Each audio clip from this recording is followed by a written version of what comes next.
ఈ దిన వాక్యం కొరకు మరి ముందుగానే వాక్య భాగం ఎంపిక చేసి మీకందరికీ మరి వాక్య భాగమును సర్క్యులేట్ చేశాం. ఏ వాక్యం నుండి మనము ధ్యానము చేయుచున్నామో అనేటువంటి విషయం. దాని ప్రకారమే యోహాను వ్రాసిన సువార్త 4వ అధ్యాయము 19వ వచనం నుండి 24 వరకు గల వాక్య భాగము మనము ఈ సమయంలో చదువుగా ఆలకించి ఉన్నాం. ఈ వాక్య భాగము ప్రకారము మనం ధ్యానం చేయుచుండగా ప్రార్థనతో హృదయాలను సిద్ధం చేసుకుందాం. కృప కలిగిన మా తండ్రి, ఇంతవరకు మాకు తోడుగా ఉన్నందుకు వందనములు.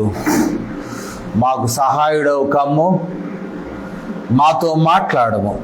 మీరిచ్చిన లేఖన భాగము ప్రభువా మేము ధ్యానం చేయుచుండగా శ్రేష్టమైన తలంపులు మాకు ప్రసాదించి ఆ తలంపులను గ్రహించే భాగ్యమును మాకిచ్చి నాయన ఆ తలంపులను గ్రహించడమే కాకుండా మా జీవితంలో పాటించి మేము ఆశీర్వదింపబడ్డ కృప చూపమని క్రీస్తు వారి నామములో విన్నపాలను వేడుకొంచున్నాము తండ్రి, ఆమేన్. ప్రియమైనటువంటి వారలారా, చదవబడినటువంటి వాక్య భాగము మనము చూసినట్లయితే ఈ సమరయ స్త్రీతో యేసు ప్రభువారి యొక్క సంభాషణ, conversation are dialogue in between Jesus and Samaritan women. సమరయ స్త్రీ మనకు ఎవరో పేరేంటో పరిచయం చేయలేదు ఈ సువార్తికు. కాకపోతే మనం గ్రహించవలసినది ఏమిటి అంటే, సమరయ స్త్రీ సమరయ ప్రాంతమునకు చెందిన ప్రజలకు ఒక గుర్తుగా యోహాను సువార్తికుడు జరిగిన సంఘటనను తెలియజేస్తూ ఉన్నాడు. సమారిటన్ ఉమెన్ అంటే సమరయులను రిఫ్లెక్ట్ చేస్తుంది ఆమె. కాబట్టి ఒక పర్టిక్యులర్గా పేరు ఆమెదు పరిచయం చేయలేదు. మరొక రీతిగా చెప్పాలంటే it was an interaction between Jesus and Samaritans.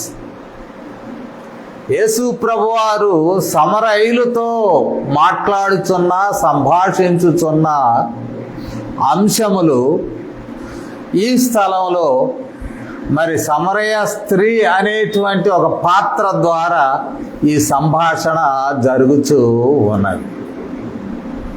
సరే, సమరయ స్త్రీ పాత్ర పరిచయం మనకి తెలుసు.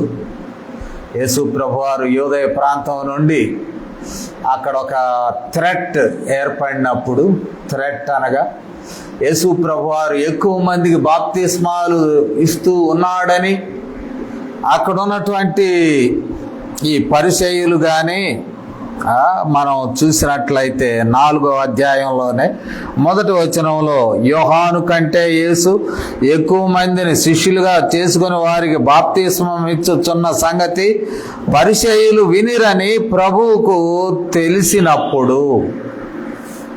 ప్రభువుకు తెలిసినది ఏ విషయం తెలిసినది అని అంటే, యేసు ప్రభువారు బాప్తిస్మమిచ్చు యోహాను కంటే ఎక్కువ బాప్తిస్మాలు ఇస్తున్నాడు అనే విషయము పరిసయ్యులకు తెలిసినప్పుడు, పరిసయ్యులు యేసు ప్రభువారి మీద కుట్ర చేస్తారు అనేది విదితం అవుతూ ఉన్నది. కుట్ర చేస్తూ ఉన్నారు అనేటువంటి విషయం అర్థమైనప్పుడు యేసు ప్రభువారు ఆ సమయం వారికి ఇవ్వదలుచుకోలేదు. యేసు ప్రభువారు పట్టుబడాలి, సిలువ వేయబడాలి. దానికి ఒక సమయం ఉన్నది. There is an appointed time for his crucifixion and death. దానికి ముందుగా పరిచర్య బోల్డ్ ఉన్నది. కావున అంత త్వరగా ఈ యూదుల యొక్క శాఖలు, యూదుల యొక్క మత పెద్దలు వీరి ట్రాప్లో పడడం యేసు ప్రభు వారికి ఇష్టం లేదు. కావున ఆయన త్వరపడి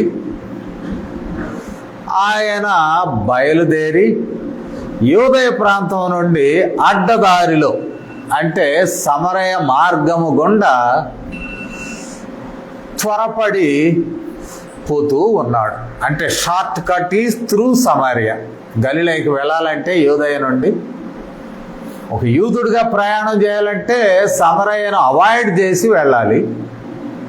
కానీ మరి ఒక లోకరక్షకునిగా వెళ్ళాలి అంటే సమరయను అవాయిడ్ చేయాల్సిన పని లేదు, షార్ట్ కట్లో వెళ్ళాల్సి వచ్చింది. షార్ట్ కట్లో వెళుతూ సుఖారను స్థలానికి వచ్చినప్పుడు సమరయ ప్రాంతంలో ఓ బావి దగ్గర కూర్చుండగా ఒక స్త్రీ, as a representative of Samaritan community, ఏం పేరు ఇవ్వలేదు అంటే she represents whole Samaritan community, సమరయులనందరినీ ఈమె ప్రాతినిధ్యం వహిస్తుంది అని యోహాను రచనా శైలిని బట్టి కానీ వివరణ శైలిని బట్టి కానీ సర్ఫేస్ మీనింగ్ ఒకటి ఉంటే డీపర్ మీనింగ్ మరొకటి ఉంటుంది. యోహాను యొక్క సువార్తలు పైన కనపడే అర్థం ఒకటి ఉంటే లోపల వేరొక సందేశం ఉంటుంది. ఇక్కడ సమరయ స్త్రీ రావడం, మరి మాట్లాడడం, ఈ మాటల్లో దాహం అనే ఎలిమెంట్ తీసుకురావడం, ఈ దాహము తృప్తిపరచబట్టకు మరొక రీతిగా జీవజలం అనేటువంటి ఒక కాన్సెప్ట్ను ఇంట్రడ్యూస్ చేయడం, ఆమె మాట్లాడడం, ఇంత దూరం రాకుండా మేము కూడా ఆ జలములు మాకు కావాలి అని యేసు ప్రభు వారితో ఇంటరాక్ట్ కావడం. ఈ జలముల వ్యవహారం వచ్చేసరికి నీ భర్త ఎవరు? ఇక్కడ భర్త అనేటువంటి మాట హూ ఈజ్ యువర్ గాడ్, అంతేగాని వివాహం చేసుకున్న భర్త సంబంధించిన సంభాషణ మాత్రము కాదు. హూ ఈజ్ యువర్ గాడ్ అనగా సమరయులు వారి యొక్క జాతి విభజన తరువాత అన్యుల దాడికి లోనైనారు. సమరయులు అషూరియుల దాడికి లోనైనారు. అషూరియులు ఈ సమరయ ప్రాంతపు జనాంగమును, ఇశ్రాయేలీయులను యుద్ధ ఖైదీలుగా పట్టుకుపోయారు. యుద్ధ ఖైదీలుగా పట్టుకుపోయి ఆ వివిధ దేశముల్లో ఉన్న వారిని ఈ ఖాళీలో నింపారు. సమరయ ప్రాంతంలో ఉన్న జనాన్ని ఏమో ఎవాక్యుయేట్ చేశారు. బయట వాళ్ళు తీసుకొచ్చి ఎక్కడ నింపారు? నింపితే ఈ ఇశ్రాయేలీల్లో మిగిలిన వారికి బయట నుండి వచ్చిన జనాంగం మధ్య వివాహాలు ఏర్పడినాయి. కాబట్టి ఆ మనుషులు జాతి పవిత్రత కోల్పోయినదని యూదులు ద్వేషిస్తారు. మరొక విషయం ఏమిటంటే బయట నుండి తేబడినటువంటి జనాంగముల వారు వారి దేవతలను, వారి మతములను తీసుకువచ్చి ఇక్కడ పరిచయం చేశారు. అంటే నేటికి కూడా వివాహాల ద్వారా ఒక నూతన సంస్కృతి వస్తుంది. అది అనుకూలమైన సంస్కృతి అయితే పర్వాలేదు, ఒక కౌంటర్ కల్చర్ కొంచెం ఇబ్బంది అవుతుంది. వివాహాల ద్వారా వచ్చేటువంటి ఒక క్రైస్తవుడు మరొక క్రైస్తవురాలను వివాహం చేసుకుంటే కొంతవరకు బాగానే ఉంటుంది. ఒక క్రైస్తవుడు క్రైస్తవేతర వ్యక్తిని పెళ్లి చేసుకుంటే సంస్కృతి వేరుగా ఉంటుంది. సంస్కృతి అనగా భాష అలవాట్లు, భోజన అలవాట్లు, మరి వస్త్రధారణ, ఇవన్నీ సంస్కృతికి సంబంధించినటువంటి. ఎప్పుడైతే దాన్ని ఏమంటాం ఇన్కల్చరైజేషన్, ఇస్రాయేలీలు బయట నుండి వాళ్ళు వచ్చిన వాళ్ళు వారు ఒక న్యూ కల్చర్ డెవలప్ అయిపోయింది, ఒక కొత్త జనాంగం, క్రొత్త మతములు వచ్చినాయి. అందుకనే యేసు ప్రభువారు అన్నది నీకు 5 భర్తలు ఉన్నారు అంటే 5 రిలీజియన్స్, 5 డీటీస్ ఆర్ గోయింగ్ అని. ఇదంతా స్క్రిప్చరల్ ఎవిడెన్సెస్ ఉన్నాయి. ఇప్పుడు సమయాభావం వలన నేను మీకు చదివి వినిపించలేకపోతున్నా. దినవృత్తాల గ్రంథంలో ఈ విషయాలు ఉంటాయి. ఎవరెవరిని తీసుకొచ్చి మరి అశూరీయులు ఆ స్థలంలో నింపారు, ఎవరెవరి మధ్య వివాహాలైనాయి, మరి ఏ దేవతలను 5 దేవతలను ఎవరెవరిని తీసుకొచ్చి పెట్టుకున్నారు అనేటువంటిది it's a historical fact evident in the scriptures. వారు ఆయా దేవుళ్లను లేక దేవతలను తెచ్చిపెట్టుకున్నారు. యెహోవా దేవుడు కూడా ఆరాధన దేవునిగా ఉన్నాడు. సో 5 గాడ్స్ ఆర్ గాడెసెస్ అక్కడ ఉన్నారు. దానితో పాటు యెహోవా దేవుని కూడా ఆరాధిస్తూ ఉన్నారు. యేసు ప్రభువారు సూటి ప్రశ్న వేశాడు, అసలు ఏంటి మీ రిలీజియన్ ఏంటి, రిలీజియస్ ప్యూరిటీ ఏమిటి, ఇంకో మాటలో చెప్పాలంటే మీ కల్చర్ ఏంటి, కల్చరల్ ప్యూరిటీ ఏమిటి, నేనిచ్చు జీవజలం మీకు దొరకాలి అని అంటే మీలో ఉన్న పవిత్రత ఏమై ఉన్నది. కాబట్టి first tell about that one, దాని గురించి చెప్పండి అంటే ఆమె ఒప్పుకుంటుంది. ఇది నిజమే, నీ భర్తను పిలుచుకురమ్మంటే ఆ ఉద్దేశం ఏంటంటే మీ దేవుడు ఎవరై ఉన్నారు, హూ ఈజ్ యువర్ గాడ్. భర్త ఉన్నాడు, యెహోవా దేవుడు, ఆయన వదిలిపెట్టలేదు, కానీ ఆయనతో పాటు మిగతా దేవతలను వారు వెంబడిస్తూ ఉన్నారు. సూటి ప్రశ్న ఈ సమరయ స్త్రీకి అర్థమైపోయినది. So Jesus was making an encounter, లేక ఒక సూటి అయిన సంభాషణ జరిపిస్తున్నాడు. ఎవరితో అంటే సమరయ జనాంగం అంతటికి వర్తించే సంభాషణ. ఈ సంభాషణలో ఆ స్త్రీ గ్రహించినది ఏమిటి అంటే మనం ఇక్కడ చూసాం 19వ వచనం. అప్పుడు ఆ స్త్రీ, అయ్యా నీవు ప్రవక్తవని గ్రహించుచున్నాను. ఆమె ఒక కంక్లూజన్కి వచ్చాను. అదేంటి మెస్సియా అనడం లేదు, ప్రవక్త అంటున్నది. మనకు కూడా ఒక విధమైనటువంటి ప్రశ్నే, ఈయన ప్రవక్త కాదు కదా, మెస్సియా రక్షకుడు, దేవుని చేత అపాయింట్ చేయబడి పంపబడినటువంటి ఒక రాజు, రాజ్యం ఈ లోక సంబంధమైనది కాదు అంటాడు, కానీ యూదులకు మెస్సియాగా పరిచయం అవుతూ ఉన్నాడు. ఆయన్ని ప్రవక్త అని ఎందుకు ఈమె పిలుస్తూ ఉన్నది అంటే ఈ విషయాన్ని గమనించాలి. సమరయులకు పంచగ్రంథములే వారికి ఉన్న బైబిల్. ఆ రోజున పంచగ్రంథములు అనగా 5 కాండములే వాళ్ళ బైబిల్, మిగతా భాగములు వాళ్ళకి లేవు. అందుకనే ఇప్పటికి కూడా సమారిటన్ పెంటాట్యూక్ అంటారు. సమరయుల పంచగ్రంథం, వాళ్ళ బైబిల్ వేరే, కేవలం 5 గ్రంథాలే వాళ్ళకు ఉన్నాయి. అంతకు మించి మిగతా ప్రవక్తల గ్రంథాలు, ఇతర గ్రంథాలు పాత నిబంధనలోవి వాళ్ళ చేతిలో లేవు. పంచకాండంలో ఉన్నటువంటి మరి ప్రత్యేకత ఏమిటంటే, హీరో పంచకాండంలో ఎవరంటే మోషే. మిగిలిన స్క్రిప్చర్స్ అంతా కాదు. 5 గ్రంథాల్లో ఉన్నటువంటి హీరో ఎవరు? మోషే.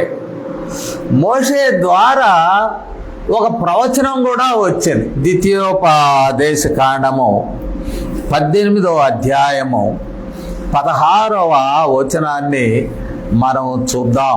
ద్వితీయోపదేశ కాండము 18వ అధ్యాయము 16వ వచనం, 16వ వచనాన్ని మనం చూద్దాం. నేను చదువుతాను ఆ భాగాన్ని. 18:16వ వచనం అంటాడు, వారి సహోదరులలో నుండి నీ వంటి ప్రవక్తను వారి కొరకు పుట్టించెదను, అతని నోట నా మాటల నుంచుదును, నేను అతనికి ఆజ్ఞాపించినది యావత్తు అతడు వారితో చెప్పును. ఇది మోషే ద్వారా చెప్పబడినటువంటి మాట. ఈ ఇశ్రాయేలీలు ఉన్నారు కదా, భవిష్యత్ కాలములో వారి సహోదరుల్లో నుండి నీ వంటి, మోషే వంటి టైప్ ఆఫ్ మోజెస్ ఒకరిని పుట్టిస్తాను, అతని నోట నా మాట ఉంచుతాను, నేను ఏది ఆజ్ఞాపిస్తానో అది ప్రజలతో ఆయన మాట్లాడతాడు. ఈ ప్రవచనం మేరకు they were waiting for a messianic profit. ప్రవక్త కొరకే చూస్తున్నారు కానీ క్రీస్తు కొరకు చూడడం వల్ల సమరయ్య. అది మనం గ్రహించాల్సినది. మిగతా గ్రంథాలు వాళ్ళకి లేవు. మిగతా గ్రంథాలు, యెషయా గ్రంథం ఇవి ఉంటే మెస్సియా గురించినటువంటి ఒక ఆలోచనలు ఉండేవి. మిగతా గ్రంథాలు లేవు. వారికి ఉన్న గ్రంథాల అవగాహన ఏమిటి అంటే ప్రవక్త వస్తాడు. ఇప్పుడు ఈమె అంటున్నది, మీరు చాలా విషయాలు లోతుగా మాట్లాడుతూ ఉన్నారు. మా సంస్కృతి, సమరయ సంస్కృతి విగ్రహారాధనతో నిండిపోయినది, బహుదేవతల ఆరాధనతో నిండిపోయినది. ఈ బహుదేవతల ఆరాధనలో కూడా యెహోవా దేవుడు ఒక పక్క మాకు ఉన్నాడు. ఈ విషయం నువ్వు మాట్లాడుతున్నావు సూటిగా అంటే నీవు ప్రవక్తవా? ఇక్కడ 19వ వచనములో అయ్యా నీవు ప్రవక్తవని గ్రహించుచు. కాబట్టి a prophet should clear many doubts. అది ఆమె అవగాహన. చాలా డౌట్స్ ఉన్నాయి మాకు. ఈ డౌట్స్ ప్రవక్త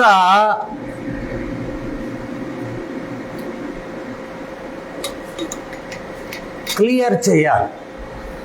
ఎట్లా క్లియర్ చేయాలి? మేము మా యొక్క నమ్మిక ఏమిటి అంటే, మా పితరులు ఈ పర్వతమందు ఆరాధించిరి.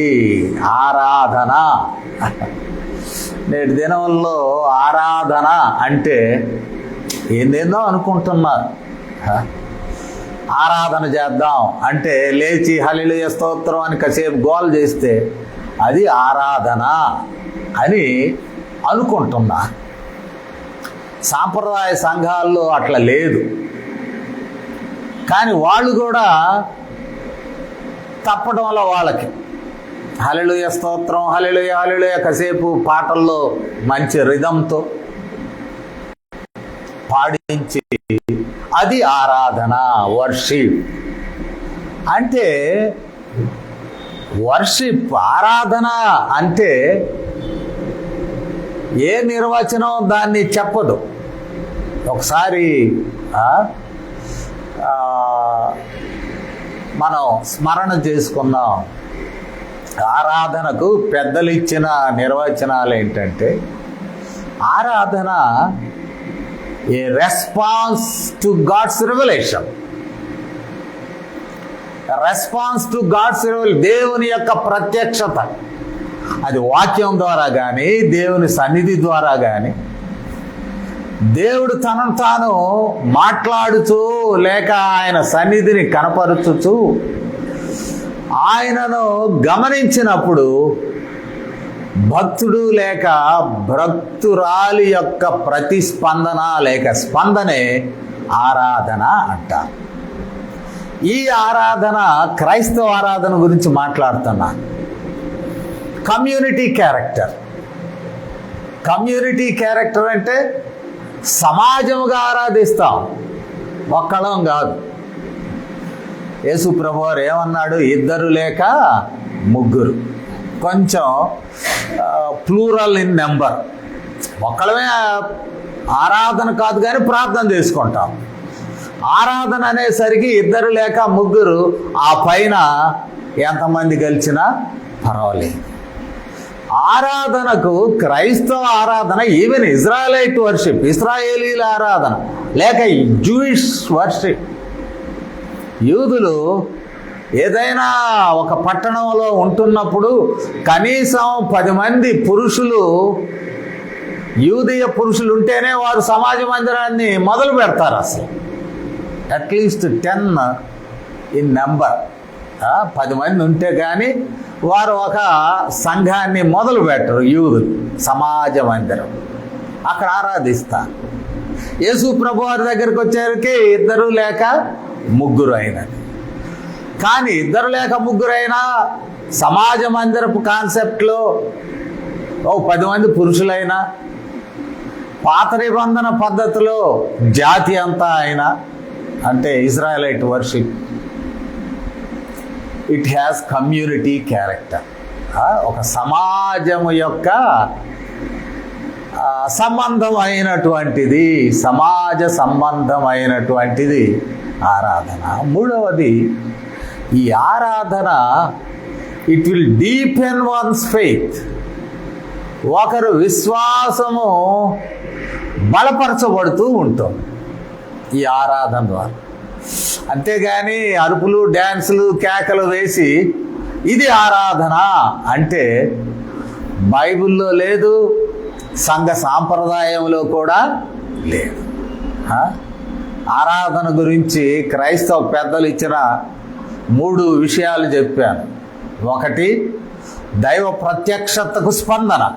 దేవుడు కనపడతాడా మనకి అంటే ఆయన వాక్యమే శరీరధారి మన మధ్య ఉండెను. ఆ వాక్యం బోధించుకొనిచున్నప్పుడు దేవుడు మన మధ్యలో ఉన్నట్లే. ఆయన మంచితనం అనేక కార్యముల ద్వారా మనకు బయలుపరచబడుతూ ఉంటుంది.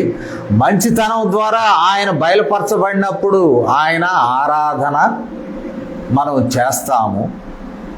లైక్ దట్, ఈ రీతిగా ఆరాధన అనేటువంటిది మనము మరి వివిధ రీతులుగా మనం పొందినటువంటి దైవ అనుభవంలో నుండి స్పందించడం ఆరాధన. 2, ఇది సమాజ లక్షణం గలది. 3, ఆరాధనలో మనకు విశ్వాసము బలపడుతూ ఉంటూ ఉన్నది. ఇప్పుడు ఆరాధన స్థలం గురించి ఎత్తింది ప్రవక్త కదా, ఎవరు క్లారిఫై చేస్తాడు? మన సమస్యను ఎవరైనా క్లారిఫై చేయగలరా? మనకు మరి ఆరాధన పాత నిబంధనలో యెరూషలేములో దేవాలయంలో జరిగిన ఆరాధన అంటే బలులు అర్పించడమే ఆరాధన. క్రైస్తవ ఆరాధన అంటే వాక్య ప్రకటనే ఆరాధన. రెండిట్లో యూదీల యొక్క యెరూషలేములో జరిగే ఆరాధన సాక్రిఫైసెస్, బలులు అర్పించడమే ఆరాధన. యేసు క్రీస్తునందు క్రైస్తవ ఆరాధన వాక్యముతో కూడినటువంటి ఆరాధన. ఇది difference, Christian worship and Jewish worship.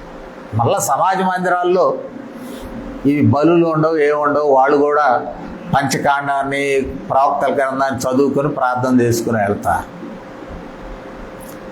ఇక్కడ ఆరాధన స్థలం యొక్క కాన్సెప్ట్ ఈమె ప్రవక్తనే అడుగుతూ ఉన్నది, ఏంటండి ఈ పర్వతం మీద మా పూర్వీకులు ఆరాధించారు. They have their own history. ఇప్పుడు ఆరాధనా స్థలాలు అంటే రకరకాల చరిత్రను మనము క్లెయిమ్ చేస్తాం. రకరకాల importance of the place, importance of the place. Kerala వెళితే తోమా పరిచర్యకు సంబంధించిన ఇంపార్టెంట్ ప్లేసులను చూపిస్తా. ఒంగోలులో అడిగితే మరి ఎక్కడైతే జువేట్ దొరగారు ప్రార్థన చేసి మొదలు పెట్టాడో ఆ ప్లేస్ని చూపిస్తారు. ఇది ఇక్కడ this is the importance of this worship centre. ఆరాధన ఎక్కడంటే ఒక స్థలానికి ప్రాముఖ్యత ఇచ్చే సాంప్రదాయం ఉన్నది యేసు ప్రభు వారి నాటి. కాబట్టి ఈమె ఈ సమరయ స్త్రీ ఈ స్థలం, ఆరాధన స్థలం ఏంటి, ఈ పర్వతం అంటే ఆమె కనపడతానే ఉన్నది. యేసు ప్రభు వారు కూడా కనపడతారు. యాకోబు బావి దగ్గర ఓ పర్వతం ఉన్నది. ఆ పర్వతం పైన శిథిలాలతో కూడినటువంటి ఆరాధనా స్థలం ఉన్నది. మనం ఒకసారి బైబిల్లో మనము గమనించినట్లయితే ద్వితీయోపదేశ కాండము 27వ అధ్యాయము 4వ వచనాన్ని చదువుకుందాం. ఎందుకంటే ఇశ్రాయేలీలు ఇక యోర్దాను దాటి వచ్చుచూ ఉన్నప్పుడు వారు ఏం చేయవలనో దేవుడు మోషే ద్వారా తెలిపినటువంటి స్థలము ఇక్కడ వివరింపబడుతూ ఉన్నది. 27:4. ఇక వచ్చేస్తున్నారు. యోర్దాను దాటి యువతలకు వస్తే కనాను దేశమే. మీరు ఈ యోర్దాను దాటిన తర్వాత నేను నేడు మీకు ఆజ్ఞాపించినట్టు ఈ రాళ్లను ఏబాలు కొండ మీద నిలువబెట్టి వాటి మీద సున్నము పూయవలను.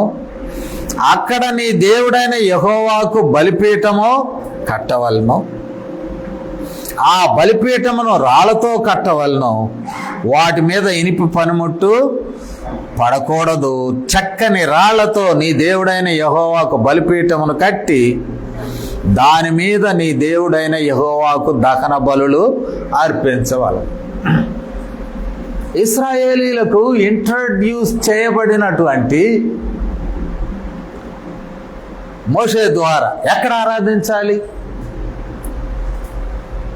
అంటే మోషే ద్వారానే ద్వితీయోపదేశ కాండంలో ఒక స్థలాన్ని దేవుడు చెప్పాడు. ఈ యోర్దాను దాటి వెళ్తారు. మోషే కూడా రాడు. ఇక మోషే యోర్దాను అవతలనే ఆయన నాయకత్వం అయిపోతూ ఉంటుంది.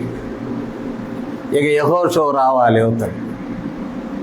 మీరు యోర్దాను దాటి పోయాక ఇక్కడ ఒక పర్వతం ఉన్నది, ఏబాలు కొండ మీద. ఏబాలు కొండ మీద అదే సమరయుల ఈ పంచకాండముల గ్రంథం సమారిటన్ పెంటాట్యూక్ చూస్తే దాని పేరే గెరాజీం. అది ఏబాలు లేక గెరాజీం. మోషేకు దేవుడు తెలియజేస్తే మోషే ప్రజలకు చెప్తున్నాడు. ద్వితీయ ఉపదేశం, ready to go and occupy. యోర్దాను దాటి ఆక్రమించుకున్నారు. యోర్దాను దాటి ఆక్రమించుకునేటువంటి సమయంలో మరి లోపలికి వెళ్ళగానే ఆరాధన ఎక్కడ? ఏబాలు కొండ మీదకు వెళ్ళండి, అక్కడ బలిపీఠం కట్టండి, బలులు అర్పించండి. బలులే ఆరాధన. ఈ ఏబాలే గెరాజీము. యాకోబు బావి ఆ కొండ పక్కనే ఉన్నది. సమరయ స్త్రీ యాకోబు బావి దగ్గరికే వచ్చారు. సమరయ స్త్రీ అంటే ఎవరు? ఒక ఆడామె కాదు సుమా. యోహాను నరేషన్లో she represents the whole faith community of Samaritans. వాళ్ళకు ఒక సంస్కృతి ఉన్నది, but that was multi culture. ఒక మల్టీ కల్చర్ అంటే విభిన్న సంస్కృతుల మేళవింపు వాళ్ళది. 5 మతాలు, 5 దేవుళ్ళు, యెహోవా దేవుడు ఇంకొక పక్క.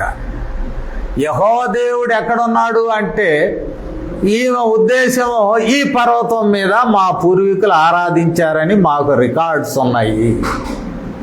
గెరాజీము పర్వతం మీద మా పూర్వీకులు ఆరాధించారనే రికార్డ్స్ ఉన్నాయి. వాస్తవంగా అక్కడ బలిపీఠం బట్టి ఆరాధిస్తున్నారు.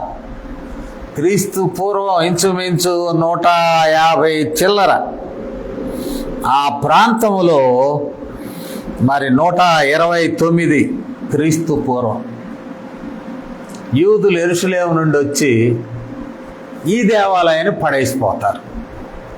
మేము యెహోవా దేవుడికి యెరూషలేములో కట్టాం దేవాలయం, అది వాస్తవం అయింది. సమరయులారా, మీరు భ్రష్టులు, జాతి భ్రష్టులు. మీరు మళ్ళీ యెహోవా మతం ఎట్లా ఉంటుంది? మీ కాడ చాలా దేవతలు ఉన్నారు కావున ఈ స్థలంలో మీరు ఆరాధించడానికి లేదని కొంచెం వైలెన్స్ చూపించి అది పడేసి వెళ్ళిపోయారు. శిథిలాలు ఉన్నాయి కానీ ఆరాధిస్తూ ఉన్నారు. Samaritans in parallel with 5 religions they were also worshipping యావే. యెహోవా దేవుణ్ణి ఆరాధిస్తున్నారు. కాకపోతే అటు ఇటు ఉన్నాయి. ఒక ఇంట్లో భార్య ఒక మతం అయితే భర్త ఒక మతం. భార్య గౌరవార్థం ఆమె దేవతను ఆడ పెట్టుకుంటాడు ఇంట్లో. భర్తకి గౌరవార్థం కొండ మీదకు పోయిరామంటది ఆమె. ఇట్లా ఒక మెస్సప్ అయిపోయినది మొత్తం. అది సంగతి. అంటుంది ఇవ, this dialogue has great theological significance. అంటే ఊరికే గబగబ చెప్పుకుంటూ పోతూ ఉంటాం. కాదు, అలాంటిది కాదు. యోహాను ఏ విషయాన్ని తీసుకొచ్చినా దానిలో లోపల deeper level there will be another message for the readers. ఇక్కడ మెసేజ్ ఏమిటి? ఈ ప్రశ్న కూడా గొప్ప మెసేజ్. ఇదిగో ఈ పర్వతం మా పూర్వీకులు. ఎట్లా మీ పూర్వీకులు ఏమిటి? యోర్దాన్ దాటి వచ్చుచున్నప్పుడే దేవుడు ఈ పర్వతాన్ని మాకు చూపించాడు. As for hour Bible, as for hour scriptures, Samaritan scriptures, ఇది హోలీ మౌంటైన్. ఇక్కడే మేము అసాల్ట్ చేయబడినాం.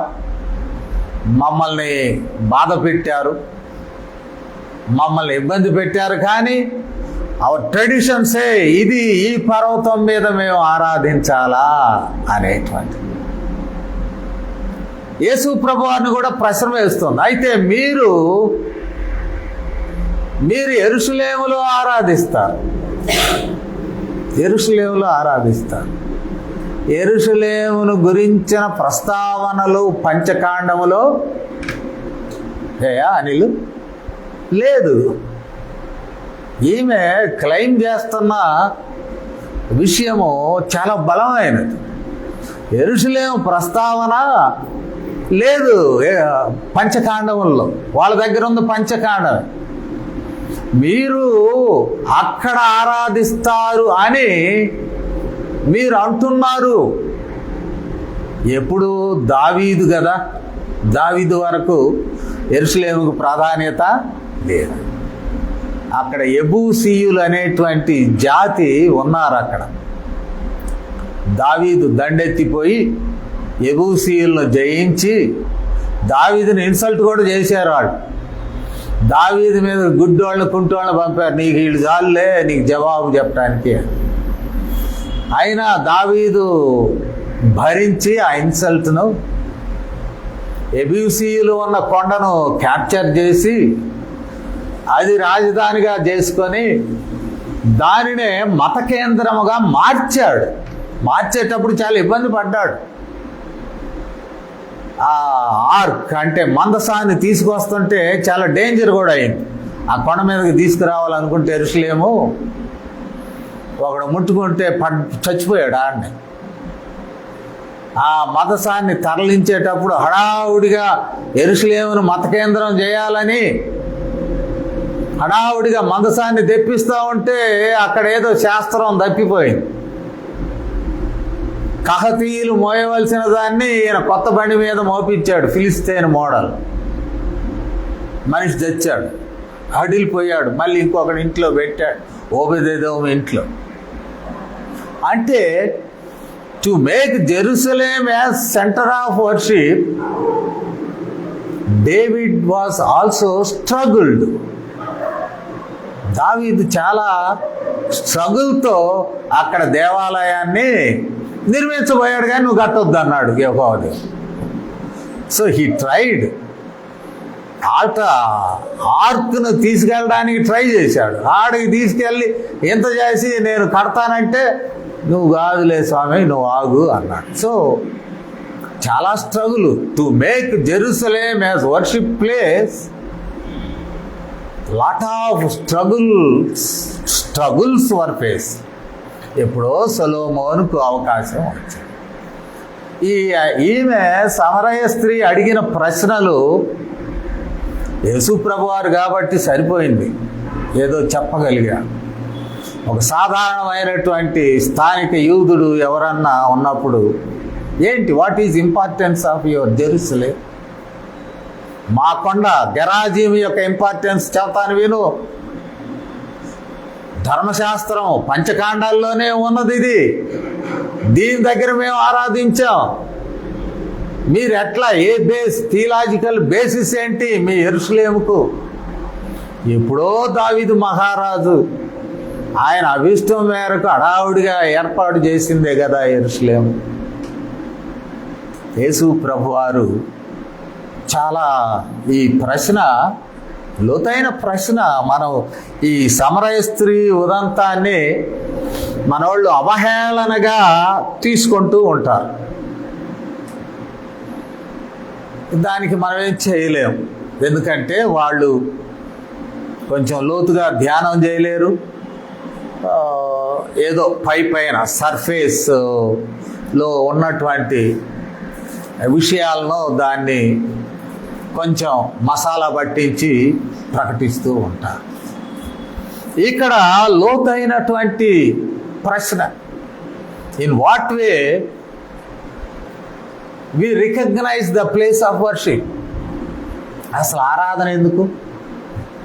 నిజమేనయ్యా, మా వాళ్ళు దారి తప్పిపోయారు. మేము కాదు, రాజ్యం విడిపోయినప్పుడే దారి తప్పారు. అశూరీయులు శత్రువులు మా మీద పడ్డారు. మా ప్రజలను తీసుకుని ఎటో పోయినారు, వేరే ప్రజలను తెచ్చి ఇక్కడ నింపారు. మా మధ్య మిశ్రిత జనాంగం ఏర్పడిపోయింది, మిశ్రిత మతాలు వచ్చినాయి. ఇప్పటికీ మేము మిశ్రిత మతాల మధ్య మేము ఉంటున్నాం. ఇప్పటికైనా మేము సరిగా ఆరాధించుకోవాలని ఉన్నది. ఎక్కడా? ఈ విగ్రహాలన్నింటినీ వదిలేసి యెహోవా దేవుని ఆరాధించాలి. మరి ఎక్కడ? నీవు ప్రవక్తవు కదా, నువ్వు చెప్పు. మేము అక్కడికే వచ్చి ఆరాధిస్తాం, మా పొరపాట్లు చెప్పుకుంటాం, పాప పరిహారార్థ బలులు కూడా మేము చెల్లించుకుంటాం, బలులు అర్పిస్తాం. ఎక్కడ? Where is the place? సమరయులు మేము పవిత్రపరుచుకుంటాం. ఎక్కడ? స్థలం ఎక్కడా? నీవు ప్రవక్తవని గ్రహించుచున్నాము. మోషే చెప్పిన ప్రవక్తవు నీవే అని మేము గ్రహిస్తాం. So beautiful answer. సాధారణమైనటువంటి వారైతే జవాబు చెప్పలేక పోయేవాళ్ళు. వాదన, మా దావీదు ఏడన్నాడంటే దావీదు ఉందా మోషే ఉందా అంటదా? ఒక పెద్ద కన్ఫ్యూజన్. మరి దావీదు ఏర్పాటు చేసిందా, యెహోవా దేవుడు ఏర్పాటు చేసింది ముఖ్యమా అంటారు. సో ఘర్షణ ఈ రోజుల్లో కూడా. ఈ డినామినేషనలిజం, దీనిలో మేమే గొప్ప, మేమే గొప్ప, మా దగ్గరే రక్షణ ఉన్నది, మా దగ్గరే పరలోకం ఉన్నది అనేటువంటి ఆ ట్రెండ్ కొనసాగుతూ ఉన్నప్పుడు to convince a person highly impossible, చాలా ఇబ్బందికరమైనటువంటి విషయం. నా మట్టుకైతే మరి ఏసీటీసీలో పనిచేయడం వలన ఈ ఫండమెంటలిజం మాది ఛాందస్తం అది పోయింది.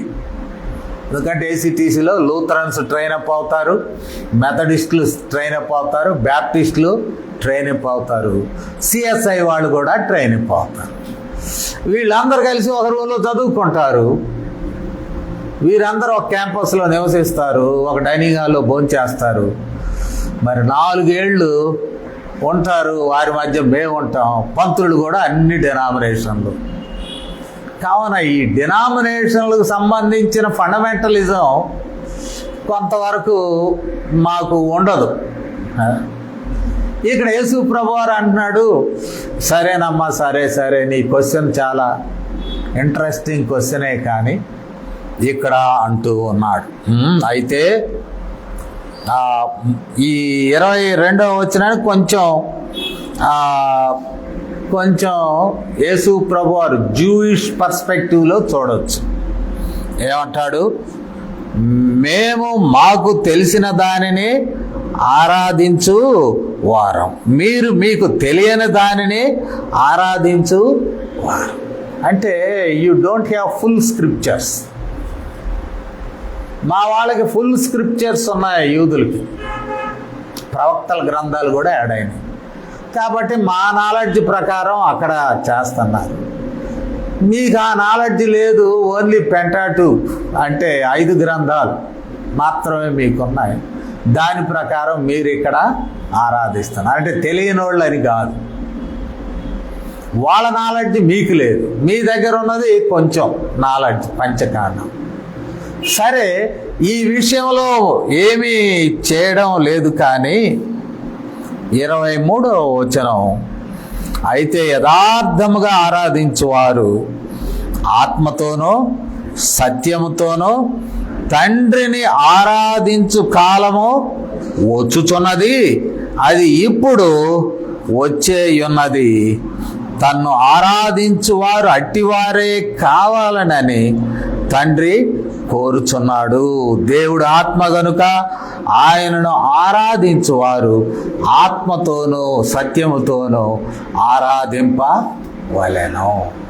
సో ఆరాధనకు అనదర్ మీనింగ్. ఎక్కడ ఆరాధించాలి? The place and the ritual. అంతే కదా, రిచువల్ అంటే శరీర సంబంధమైనది అంటారు కదా. ఎవడన్నా అప్పు ఎగ్గొడితే అంటాడయా, అప్పు ఎగ్గొడితే అయితే తూర్పు తిరిగి దండం పెట్టమంటాడు. అంటే తూర్పు ఎందుకు తిరగాల? పరవట దండం పెట్టకూడదా? ఏదో ఉంది సమ్ సిగ్నిఫికెన్స్. దిక్కులకు సిగ్నిఫికెన్స్ ఉన్నది, స్థలానికి సిగ్నిఫికెన్స్ ఉన్నది, ఇక్కడ మన జెస్చర్స్కు సిగ్నిఫికెన్స్ ఉన్నది, మరి ప్లేస్కు సిగ్నిఫికెన్స్ ఉంటుంది.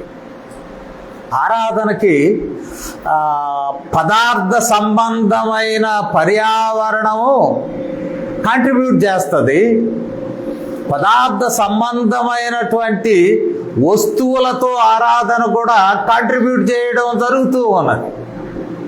2 place and method of rituals 2. ఆ స్థలమే వాస్తవమే, ఆ స్థలమే. మాకు మా ప్రిన్సిపాల్ సిఎస్ఐ మనిషి ఉండేవాడు, వసంతరావు గారని.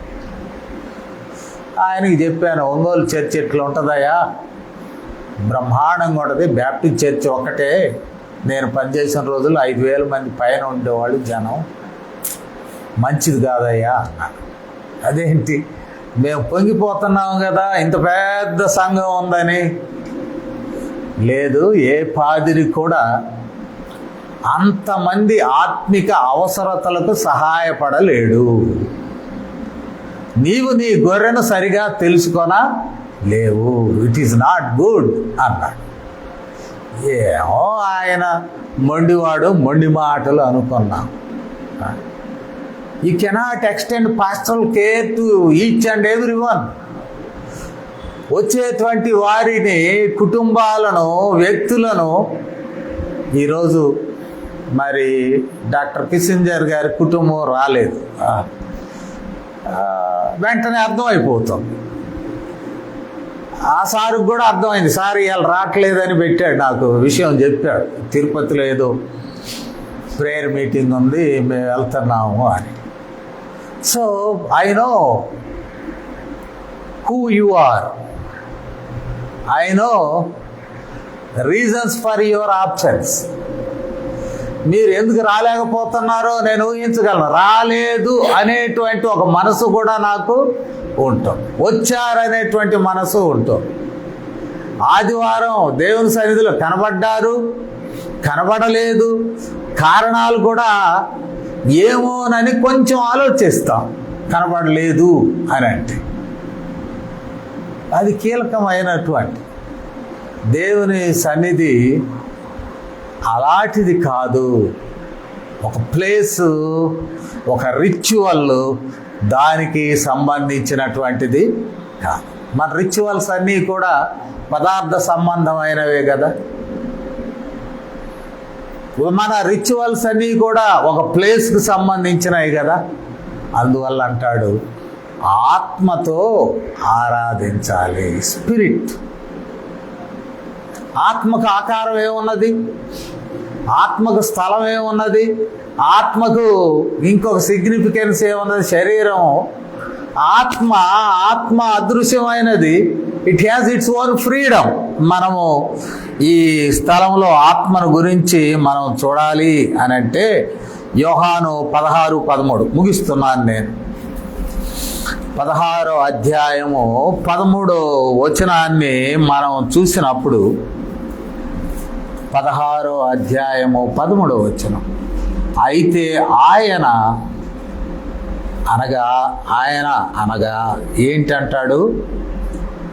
సత్య స్వరూపి అయిన ఆత్మ వచ్చినప్పుడు మిమ్మును సర్వ సత్యములోనికి నడిపించును. ఆత్మ సత్యము ఇంటర్ రిలేటెడ్. సత్య స్వరూపి అయిన ఆత్మకు పవిత్రాత్మ లేక పరిశుద్ధాత్మ సత్యానికి ఒక రూపం. సత్య స్వరూపి, సత్యానికి ట్రూత్ఫుల్నెస్, యథార్థత, ట్రూత్ఫుల్నెస్, యథార్థతతో కూడినటువంటి ఆరాధన. Spirit and truth, without any boundary, without any limitations. అంతే కదా. మనము కొన్ని లిమిటేషన్స్ పెట్టుకుంటాం. ఈ లిమిటేషన్స్ వలన మనకున్నటువంటి సమస్య ఏమిటి అంటే, ఈ limitations it reduces your freedom. ఆత్మకున్నటువంటి ఆత్మ అనుగ్రహించు స్వేచ్ఛ మనం పోగొట్టుకుంటాం. If you are confined yourself to a particular place and particular method of ritual.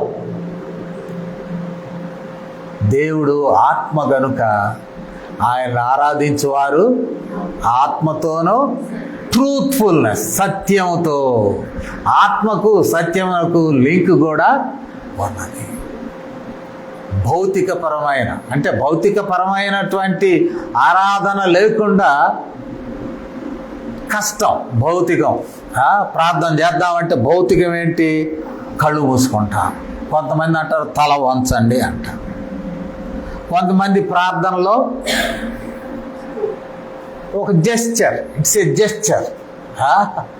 ప్రార్థన చేసేటప్పుడు ప్రేయింగ్ హ్యాండ్స్ అని మనకు పాపులర్ ఒక ఇమేజ్ వస్తుంది, చూసారా? ప్రేయింగ్ హ్యాండ్స్ గుగ్గిరిగా ఉంటాయి ఆ చేతులు.